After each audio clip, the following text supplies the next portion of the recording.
Ladies and gentlemen, title race this year. We're going to win the league this year.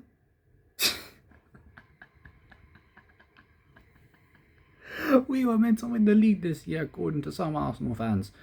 And now here I am, 10, 15 plus points off the league in May, now worrying about top 4 race.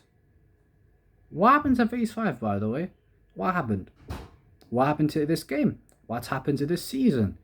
Because, by the way, this is the first time since December 2023 where we scored first and went on to lose.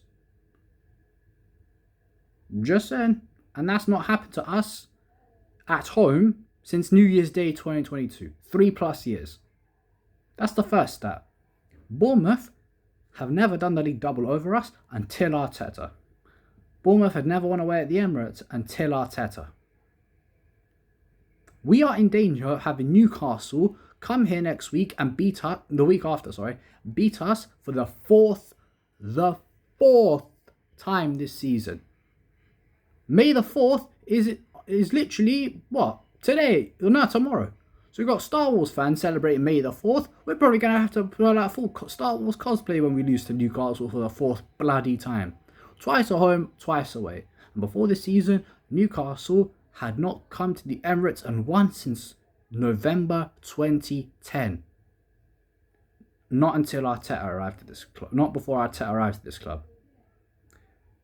Aston Villa, who hadn't done the league double over us since 1992-93, have done a double over us not once but twice. Twice.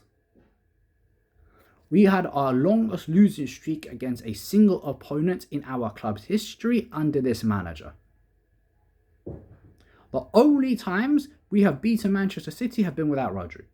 The only times we've beaten Manchester City have been without Rodri. So yeah, even that 5-1 doesn't really count. So, yeah, you play like that against PSG, watch what happens. Because you lot, bruv, disgraceful. The whole lot of you are shambolic. For the first goal that we conceded, yeah? Like, how is a long throw undoing us? How is a long throw undoing us? More than 45% of our goals this season, nearly 50% have been from set pieces. And we're the best set piece team in the country, apparently. That's a higher percentage than PSG, and everyone was gassing the PSG's vulnerability from set pieces, man. This is what I gotta say to you pricks. That's what I gotta say.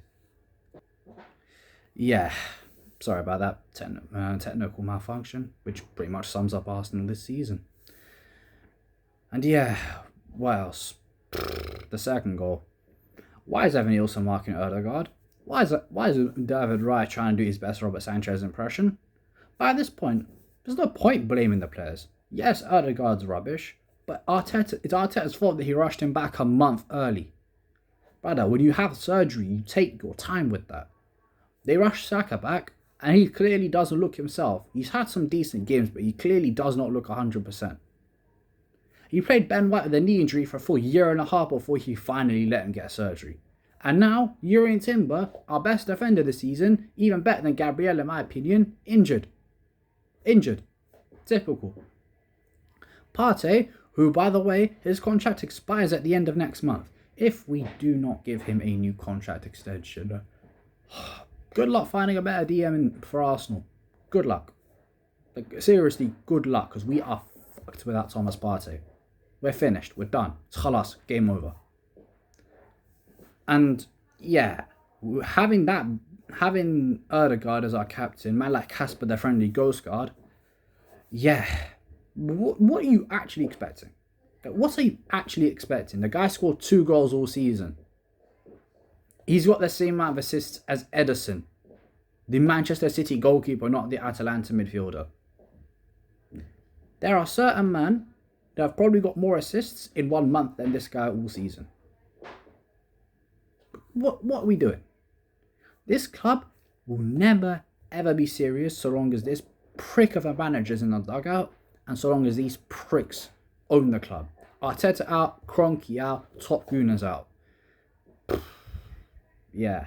Once again, I'd like to apologise for not uploading much, I'll make sure to do so from now on, and you lot can hold me to that in the comments. So yeah, I'm not looking forward to having people who I'd consider friends take the piss out of me, but well, as I said, standard procedure. Back to a schedule program with these pricks. And Wednesday, listen, I don't care if we win or lose because it's not gonna matter because we're not beating Barca. We are definitely not beating Inter Milan. You put our attack against their defense, nothing's gonna happen. And if we try and play the way we did against Lamine, listen, if we put Lamine Yamal against that defense today, he's taking someone's soul. Like, it's not even fair. But yeah, that's me worrying about Champions League final when I was 1 year old when we went there in 2006. As I say, man, the game is the game, and this game is not forgiven. Arteta out, Top Gooners out, Kroenke out, and both these players, listen, I'm happy to ship you off my damn self. Peace.